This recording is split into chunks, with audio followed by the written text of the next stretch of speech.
हुनुहुन्छ त्रिशुली खबर टिभी। 24 घण्टा ताजा खबरको लागि हाम्रो च्यानललाई सब्स्क्राइब गर्नुहोला, नजिक रहेको बेल आइकनलाई दबाई हामीसँग जोडिनुहोला।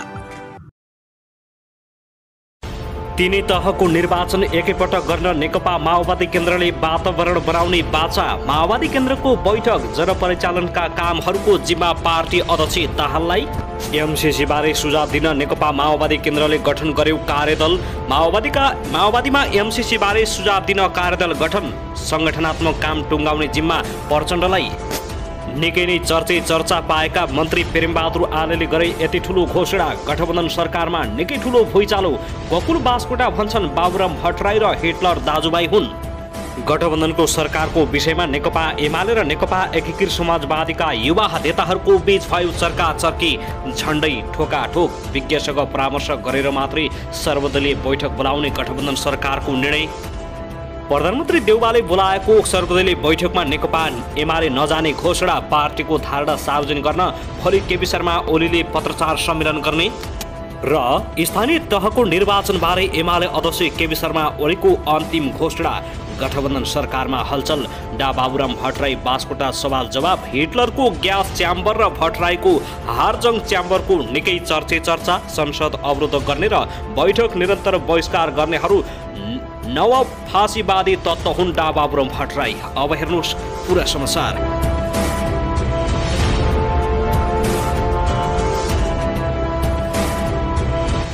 दर्शकबिन नमस्कार, तपाईहरुलाई हार्दिक स्वागत छ हाम्रो च्यानल त्रिशुली खबर टिभीमा। यदि हाम्रो च्यानललाई अहिलेसम्म सब्स्क्राइब गर्नु भएको छैन भने सब्स्क्राइब गरी नजिक रहेको बेल आइकनलाई दबाई हामीसँग जोडिनुहोला।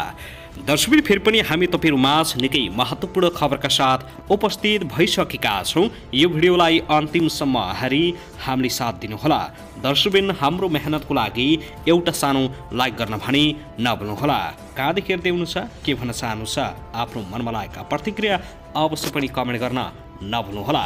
दर्शकबिन पछिल्लो समयमा निर्वाचनको विषयले निकै चर्चा पाएसँगै प्रचण्डको प्रस्तावले नेपाली राजनीतिमा निकै ठुलो कम्पन ल्याएको छ। यस विषयमा तपाईहरुको धारणा के छ? आफ्नो मनमा लागेका धारणा पक्कै पनि कमेन्ट गर्नुहोला। दर्शकबिन आउनुहोस् अब पहिलो खबरतर्फ लागौं। जनता समाजवादी पार्टीका नेता तथा पूर्व प्रधानमन्त्री डा बाबुराम भट्टराईले नेकपा एमालेका अध्यक्ष केपी शर्मा ओलीलाई हिटलरको संज्ञा दिएपछि एमाले नेता गोकुल बास्कोटा प्रतिवादमा उत्रिएका छन्। डा भट्टराईले एमालेलाई बहुदलीय जनवादको खोलभित्र एकदलीय सर्वसत्तावादको अभ्यास गर्ने नवफासीवादी तत्त्वको संज्ञा दिँदै हिटलरको मार्गदर्शक सिद्धान्त राष्ट्रिय समाजवाद रहेको स्मरण गरेका थिए। उनले बिना कारण 6 महिनादेखि संसद अवरुद्ध गर्ने र वैधानिक सरकारले बोलाएको सर्वदलीय बैठक निरन्तर बहिष्कार गरेको भन्दै एमालेको आलोचना गरेका हुन्। जवाफमा एमाले पोलिट ब्युरो सदस्य बास्कोटाले रोल्पाको हारजङमा 8 जना नागरिकलाई घरभित्र थुनेर जिउँदै जलाएर मारेको र 4 वर्षीय बालिका काजुल खातुनलाई बसभित्र जलाएर मारेको भन्दै बाबुराम भट्टराई माथि कटाक्ष गरेका छन्। बास्कोटाले बाबुराम भट्टराईले नेकपा एमालेलाई बारम्बार हिटलरसँग तुलना गर्न खोज्नुको अर्थ माग्दै हिटलरको ग्यास च्याम्बर र भट्टराईको हारजङ च्याम्बरमा कुनै भिन्नता नरहेको बताएका छन्। माओवादी युद्धको बेला रोल्पाको हारजङमा 8 जना एमाले समर्थकलाई घरभित्रै आगो लगाएर मारिएको थियो। बास्कोटाले सोही घटना बाबुराम भट्टराईलाई स्मरण गराएका छन्। बास्कोटाले बाबुराम भट्टराईलाई जवाब दिँदै भनेका छन्, सामाजिक फाँसीवादी भट्टराई र फाँसीवादी हिटलर दाजुभाइ हुन्। रेणुको राजीनामा रोक्न सार्वजनिक धम्की दिनु आवश्यक छैन। विदेशी एजेन्डा बोक्ने भट्टराई उफ्रेर नेकपा एमालेको केही हल लिँदैन। दर्शकबिन त्यसैगरी यता भने नेकपा माओवादी केन्द्रले सकेसम्म तीनै तहको निर्वाचन एकैपटक गर्नुपर्ने निष्कर्ष निकालेको छ। आज शनिबार बिहान पार्टी कार्यालय पेरिस डाँडामा बसेको निर्माण स्थायी कमिटीको बैठकले यस्तो निष्कर्ष निकालेको हो। कम खर्चमा तीनै तहको निर्वाचन एकैपटक गर्ने वातावरण मिलाउनु पर्ने बैठकमा सहभागी नेताहरूले धारणा राखेका छन्। सत्ता गठबन्धन सहित अन्य पार्टीहरूलाई समेत साथमा लिएर 3 तहको निर्वाचन एकैपटक गर्दा आर्थिक रूपमा कम खर्चिलो हुने बैठकपछि प्रवक्ता कृष्णबहादुर महराले जानकारी दिएका छन्। आगामी वर्ष तीनै तहको निर्वाचन गर्नुपर्नेछ, त्यसका लागि तीनै तहको निर्वाचन एकैपटक गर्नुपर्छ भन्ने हाम्रो माग छ, महराले भने। बताएका छन्। त्यसका लागि सत्ता गठबन्धनभित्र र बाहिर सबै दलहरूलाई समेटेर एकैपटक गर्दा आर्थिक र प्रशासनिक दृष्टिकोणले राम्रो हुन्छ भन्ने छ। निर्वाचन कहिले र कसरी गर्ने भन्ने विषयमा पार्टीमा छलफल भइरहेको महराले बताएका छन्। त्यस्तै एमसिसीका विषयमा समेत यसअघि बनेको 3 दलीय 3 सदस्यीय कार्यदललाई संशोधन गरेर मात्र संसदबाट पारित गर्नुपर्ने सुझाव पार्टीले दिएको उनले बताएका छन्। सरकारका प्रवक्ता ज्ञानेन्द्र बहादुर कार्की, नेकपा एकीकृत समाजवादीका वरिष्ठ नेता झलनाथ खनाल र माओवादी केन्द्रका नेता नारायण काजी श्रेष्ठ कार्यदलमा रहेका छन्। कार्यदललाई माओवादी स्थायी समितिले एमसिसी संशोधन गरेर मात्रै पारित गर्नुपर्ने सुझाव दिएको महराले बताएका छन्। दर्शकबिन त्यसैगरी प्रमुख प्रतिपक्षी दल नेकपा एमाले सर्वदलीय बैठकबारे कुनै पनि जानकारी प्राप्त नभएको बताएको छ। स्थानीय तहको निर्वाचनबारे छलफल गर्न प्रधानमन्त्री शेरबहादुर देउवाले शनिबार बिहानका लागि सर्वदलीय बैठक बोलाएका थिए।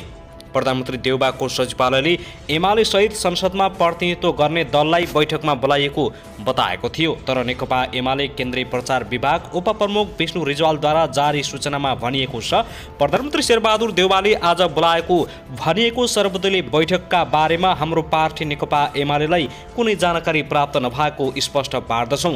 यो सूचना एमालेको आधिकारिक फेसबुक पेजमा राखिएको छ।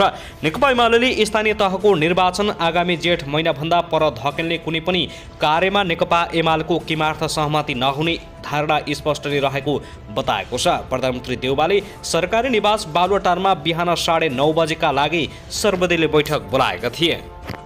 त्यसगरी यता भने सरकारका प्रवक्ता सूचना तथा सञ्चार मन्त्री ज्ञानेन्द्र बहादुर कार्कीले प्रधानमन्त्री शेरबहादुर देउवाले सर्वदलीय बैठक नबोलाएको बताएका छन्। सर्वदलीय बैठक बोलाउने बारे प्रधानमन्त्रीले 5 दलीय गठबन्धनमा अनौपचारिक छलफल गरिएको र औपचारिक निर्णय भने नगरिएको उनको भनाइ छ। सत्तारूढ राजनीतिक समन्वय समितिको शुक्रबार बसेको बैठकपछि शनिबार सर्वदलीय बैठक गर्ने तय भएको प्रधानमन्त्रीको सचिवालयले जनाएको थियो। स्थानीय तह तथा अन्य निर्वाचन एवं समसामयिक राजनीतिक गतिविधिबारे छलफल गर्न शनिबार बिहान 9 बजे बस्ने बैठक बस्ने भनिएको थियो। एक मन्त्रीका अनुसार स्थानीय तहको निर्वाचनबारे संवैधानिक र कानुनी जटिलता के कस्ता छन् भनेर विज्ञसँग परामर्श गरेर मात्रै सर्वदलीय बैठक बस्ने बताइएको छ। शुक्रबार सत्तारूढ 5 दल सम्मिलित राजनीतिक समन्वय समितिको बैठकमा नेकपा माओवादी र एकीकृत समाजवादीले स्थानीय तहभन्दा पहिले सङ्घको निर्वाचन गर्नुपर्ने धारणा राखेका थिए भने त्यस यता मङ्सिरमा तिनै तहको निर्वाचनबारे छलफल पनि चलिरहेको छ। तर संविधान र कानुन अनुसार स्थानीय तह जनप्रतिनिधि विहीन बनाउन मिल्दैन। त्यसका लागि वैशाखमा चुनावका लागि मिति तोक्न निर्वाचन आयोगले सरकारलाई सिफारिस गरेको छ। दर्शकबिन त्यसैगरी प्रधानमन्त्री शेरबहादुर देउवाले आज बोलाएको सर्वदलीय बैठकमा प्रमुख प्रतिपक्षी दल नेकपा एमाले नजाने भएको छ भने चुनावबारे छलफल गर्नका लागि भन्दै प्रधानमन्त्रीले बोलाएको सर्वदलीय बैठकमा एमाले नजाने एमालेका उपसचिव प्रदीप कुमार गेवालले जानकारी दिएका छन्। स्थानीय निर्वाचन नगर्ने नियतका साथ सर्वदलीय बैठक बोलाएका कारण आफूहरू सहभागी नहुने गेवालीको भनाइ छ।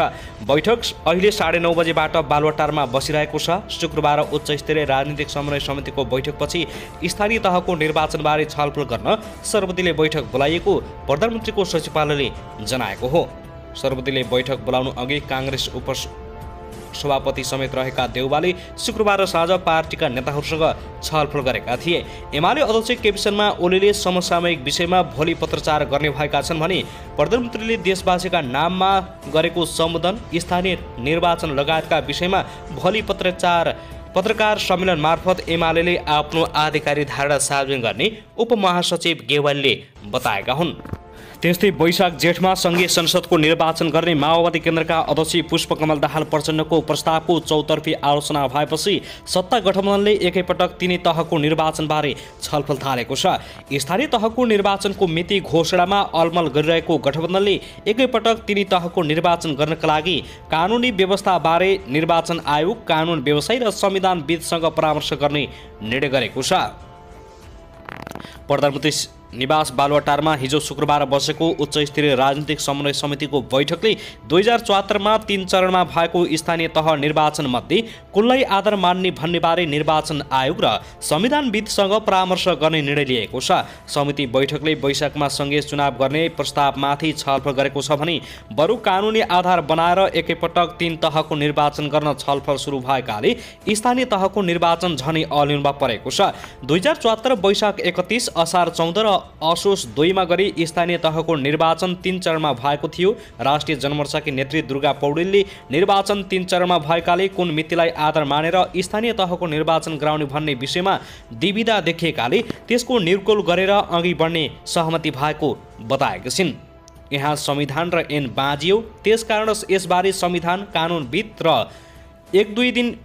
कानुनविदसँग 1-2 दिन भित्रै छलफल गरेर निष्कर्षमा पुग्नेछौँ उनले भनेकी छिन्। संविधान र कानुनविदले 2074 को असार 14 वा असोज 2 मा भएको निर्वाचनलाई आधिकारिकता मान्नुपर्ने सुझाव दिए। कार्तिक मङ्सिरमा एकैपटक तिनै तहको निर्वाचन गर्न सकिने गठबन्धनका नेताहरूको बुझाइरहेको छ।